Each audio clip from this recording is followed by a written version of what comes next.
দ্রুতই সুস্থ হয়ে মাঠে ফিরতে চান লিওনেল মেসি। ধন্যবাদ জানিয়েছেন উদগ্রীব ভক্ত সমর্থকদের। তবে গোড়ালির ইনজুরিতে অন্তত 3 সপ্তাহ মাঠের বাইরে থাকতে হতে পারে। সামাজিক যোগাযোগ মাধ্যমে মাঠে ফেরার তাড়নার কথা যেমন বলেছেন, তেমনি তারুণ্য ও অভিজ্ঞতার মিশেলে গড়া আর্জেন্টিনার দল ভবিষ্যতেও ভালো খেলবে বলে প্রত্যাশা তার।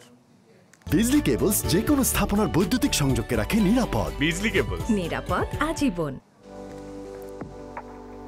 কেমন আছেন লিওনেল মেসি? চোখের জল মুছে হেসেছেন, আরেকটি ট্রফি নিয়ে উচ্ছ্বাসে ভেসেছেন, কিন্তু ফুলে যাওয়া গোড়ালি কাঁদাচ্ছে ভক্তকুলকে। উদ্গ্রীব চিন্তিত সমর্থকদের জন্য সামাজিক যোগাযোগ মাধ্যমে পোস্ট দিয়ে আশার বাণী শুনিয়েছেন LM10।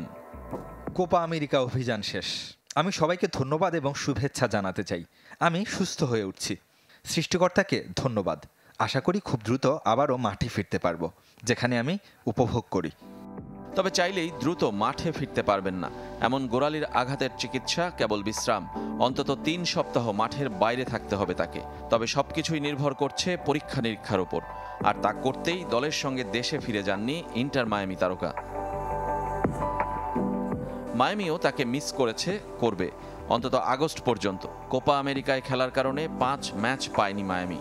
জুনের শুরুতে খেলেছিলেন শেষ ম্যাচ। তারপরও মেসি 12 ম্যাচে 12 গোল করে MLS-এর শীর্ষ গোলদাতার তালিকায় উপরের দিকেই আছেন। জাতীয় দল নিয়ে তৃপ্ত মেসি দি মারিয়া ওতামেন্দির বিদায়ের সঙ্গে দেখছেন নতুনের উত্থান। আমি দারুণ আনন্দিত আমাদের লক্ষ্য অর্জনের জন্য এবং কোপা জিতে ফিদেওর বিদায়কে স্মরণীয় করে রাখার জন্য।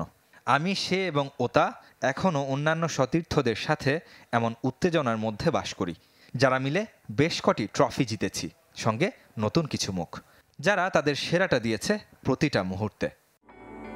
আপাতত নিজে বিদায় বলছেন না, দারুণ একটা দলের সঙ্গী হয়ে এগিয়ে যেতে চান। আমরাও একটা দল, সঙ্গে পরিবারও, দারুণ একটা গ্রুপ।